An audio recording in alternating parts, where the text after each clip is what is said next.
বেঁচে থাকা বিশাল বিলাসিতা, বেঁচে থাকা এমন বিলাসিতা, বেঁচে থাকা আল্লাহর এমন নিয়ামত যে মানুষ সুবহানাল্লাহ বললে আসমান আর জমিনের খালি জায়গাটা নেকিতে পরিপূর্ণ হয়। মানুষ আলহামদুলিল্লাহ বললে নেকির পাল্লা ভারী হয়ে যায়।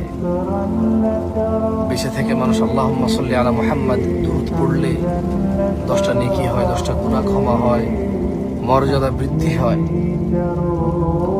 ওর প্রতি রহমত নাজিল হয় 10 বার।